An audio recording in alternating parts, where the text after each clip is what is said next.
Olá pessoal, eu não avisei sobre essa live, porque na verdade eu quero deixar gravada ela. Deixa eu só escrever aqui.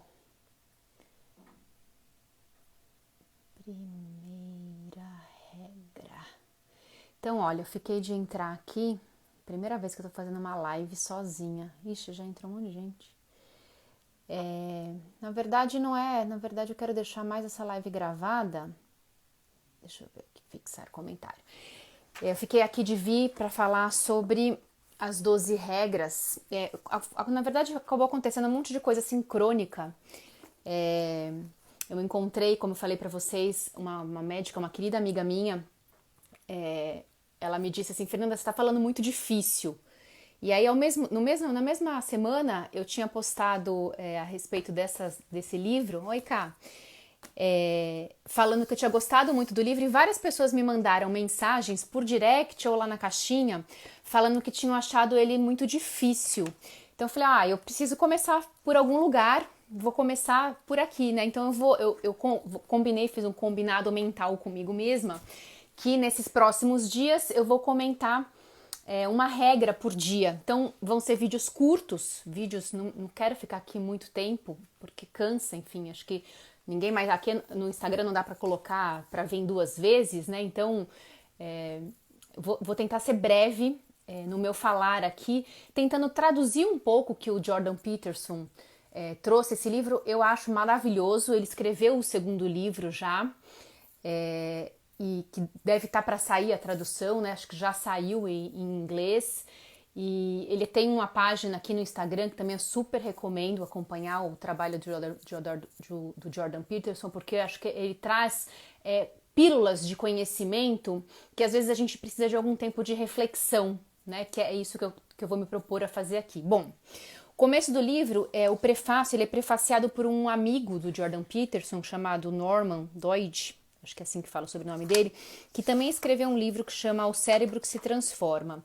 E ele traz um apanhado de como é que é a característica da personalidade do Jordan, que acho que é muito interessante. Quem já viu vídeos dele, ele tem pequenos vídeos curtos de aulas que ele dava na faculdade, ou de conversas. Agora tem alguns de podcast, que ele pequenas conversas que ele tem ao longo de um podcast, eles cortam e colocam. Então a gente percebe assim que é uma pessoa muito aberta.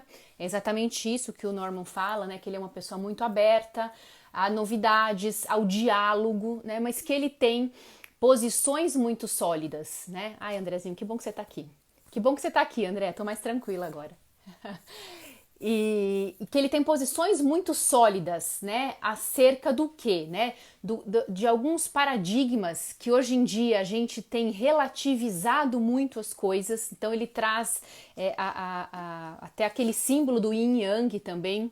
Eu tinha até me esquecido que tinha isso no livro, eu estava relendo agora antes de entrar aqui, falei, gente, eu tinha colocado o símbolo do Yin e Yang alguns dias atrás, que é exatamente a ordem e o caos, né? Então, o feminino e o masculino. Então, o masculino é aquilo que traz a ordem, né? Que coloca ordem no mundo, aquela coisa da previsibilidade, a gente saber o que vai acontecer, como é importante a gente saber o que vai acontecer.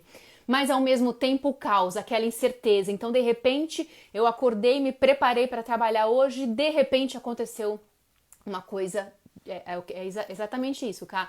O transmutar, né? Então, assim, horas a gente tá em perfeita ordem, horas a gente cai no caos. E esse diálogo entre a ordem e o caos, ele tem que acontecer a todo momento, né? Ele tem que ser uma coisa tranquila dentro da gente, a gente conseguir orbitar nessas 2 esferas. O que acontece é que muitas vezes a gente tá preso somente a uma ordem estrita, regras estritas, que foi o post que eu produzi hoje de manhã, né? Então a gente achar que vai ter uma fórmula mágica para felicidade em contraponto do caos absoluto. Então aí é festa, não tem mais regra, vale tudo.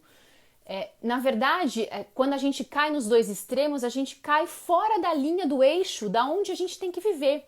Porque a gente tem que viver, na verdade, oscilando entre a ordem, conhecendo a ordem, e dentro dessa coisa caótica, às vezes, da natureza que aparece nessas incertezas da vida. A vida é marcada por incertezas. Então, o Norman, ele traz um pouco de como é que é, tem alguns diálogos, algumas coisas que ele falou em festas, né, como é que era a festa quando o Jordan Peterson estava junto, como ele é uma pessoa aberta, ao mesmo tempo uma pessoa muito esquisita, né? Ele fala de vários posters que o Jordan Peterson tem na casa dele, da era comunista, né? Do Lenin, né? E que parece que é meio para que a gente não se esqueça do que pode acontecer quando a gente deixa tudo pro acaso decidir, né? Deixa tudo para a natureza decidir. Então, não vamos mais ter nenhuma regra, tudo é permitido e de repente a gente cai. Uma das possibilidades é a gente cair numa tirania, né? Que é o que infelizmente já passamos, né? Em vários períodos da história. Então, ele traz um pouco de como é que é essa personalidade do Jordan Peterson. Acho que todo mundo aqui deve conhecê-lo. Ele é um psicólogo canadense, né? Que ficou muito famoso. Ele conta até aí já na introdução do livro, né? De como é que surgiu essa ideia para escrever essas 12 regras. Por quê?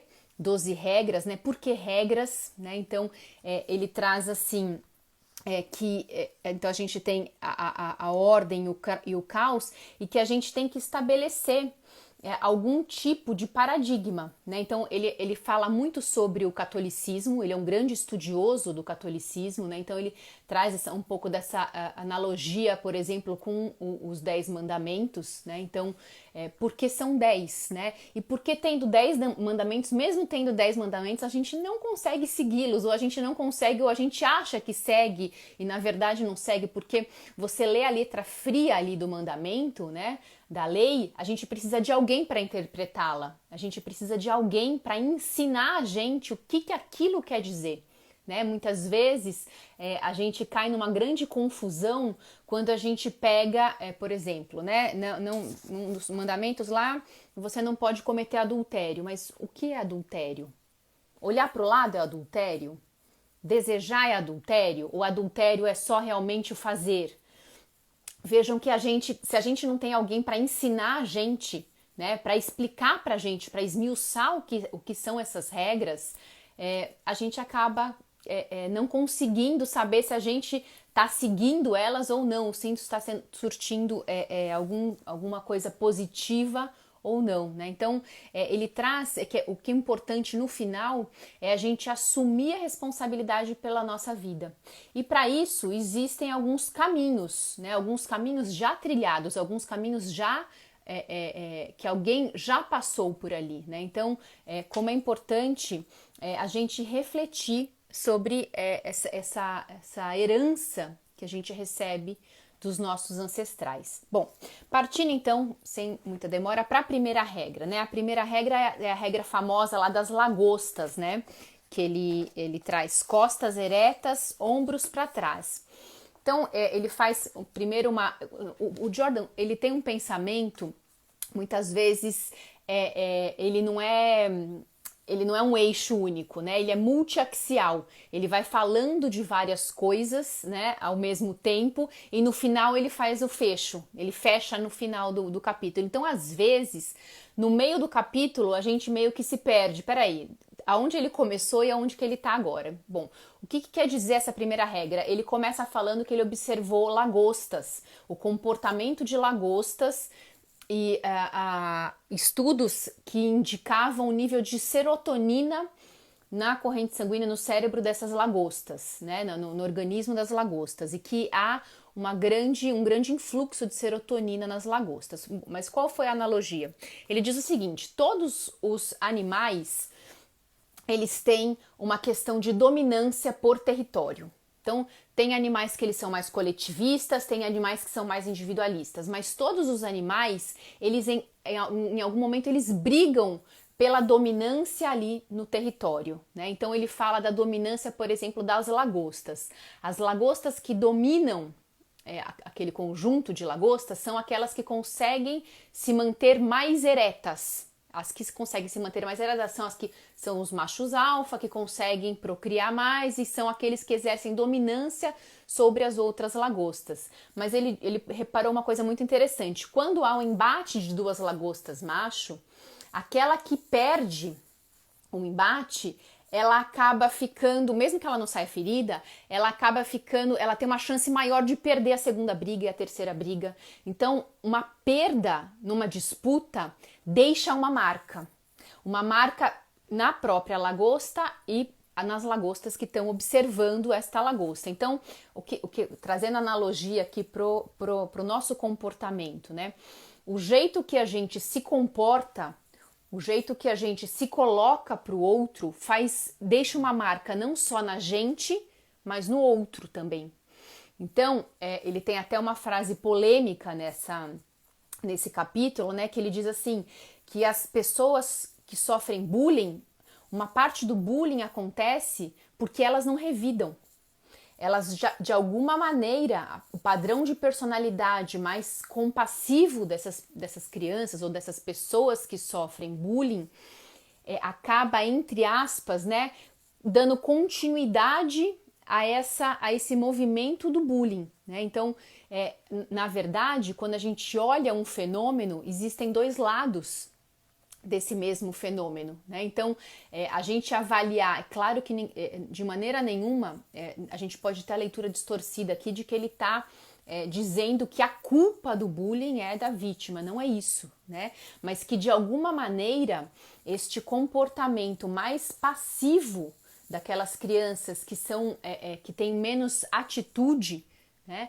Elas perpetuam esse bullying. Então, uma das formas da gente combater o bullying não é só ficar orientando todo mundo, mas é também fazendo o atendimento individual e criando nessas crianças condições de se colocarem mais, né? De falarem mais, né? Que no final ele fala o seguinte, né? O que a gente tem que aprender é a se colocar no mundo.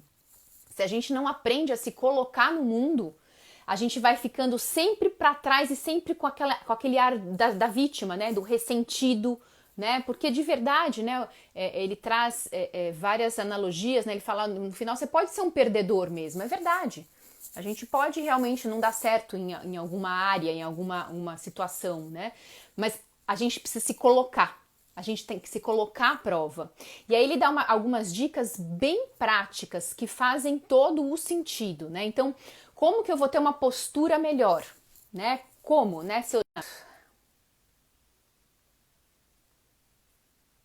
Acho que tá, né? Será que voltou? Acho que eu voltei, não vou acabar então. Aí eu salvo tudo no final. Pera aí. Bom, e aí ele dá dicas, né? Bem práticas de como fazer, né, essa questão da alimentação. Ai, que bom, André, que voltou. De repente deu aqui pausa de conexão. Café da manhã. Acordar de manhã, você precisa comer. Esquece tudo que vocês ouviram falar já de alimentação saudável, né? Porque de manhã o que o nosso cérebro precisa é de gordura e proteína. Então aqueles ovos com bacon no café da manhã caem bem, né? Então, enfim, o abacate, alguma gordura boa, né?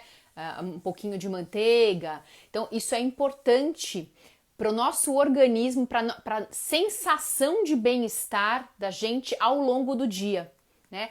A gente precisa estar bem para se mostrar bem para os outros, porque também não é uma questão aqui da gente ficar fingindo, muito embora o que ele traz aqui também tem algum paralelismo, né, com a tal da programação neurolinguística, né? Então, se por um acaso você não está se sentindo bem, mas você assume uma postura, né? Eventualmente, né? Tem um exercício muito bacana que às vezes eu falo para os pacientes, né? Eu falei, está se sentindo mal? Se tranca no banheiro, olha para você e começa, dá uma gargalhada forçada, se force. Dá uma gargalhada forçada, não para se sentir feliz, dá uma gargalhada. Depois daquela gargalhada forçada, você vai ver que você vai se sentir melhor, porque nós somos um todo, nós somos corpo, mente e espírito. Essa separação que a gente faz é puramente para estudo, né? A gente separa as partes para estudar, né? Como a gente separa, por exemplo, sei lá, membros do coração e pulmão, isso é para estudo. Num ser humano, isso vem junto, vem tudo junto num pacote. Então, a gente cuidar bem do nosso corpo, a gente está bem fortalecido na parte de musculatura, na parte de alimentação. E outro pilar fundamental que o Jordan Peterson traz é o sono, né? A gente precisa dormir bem. Noites mal dormidas, claro que hoje em dia a gente sabe toda a questão neuroquímica da melatonina, da própria serotonina e de outros neurotransmissores, né? A prolactina, a ocitocina também se alteram com essa mudança de ritmo circadiano, do sono e de vigília, né? De dormir e acordar. Tudo isso a gente sabe, mas a nossa avó já sabia. Né? Então, a gente precisa ter um ritmo de sono adequado. Então, quando a gente vai programar o nosso sono, a gente não programa a hora que a gente vai deitar. A hora que a gente vai deitar, isso não dá para programar, porque se você tiver sem sono, você vai deitar e não vai dormir, você vai ficar rolando, né? A programação para o sono é sempre a programação para a hora de despertar. Se você quer ajustar seu sono, Fernanda, eu tô dormindo mal faz uma semana, ok. Coloque o despertador todo dia no mesmo horário, de preferência perto da hora do sol nascer. Essa coisa de acordar 10 da manhã, 11 da manhã também não dá muito certo. Nós temos um ritmo que balança de acordo com o ritmo da natureza.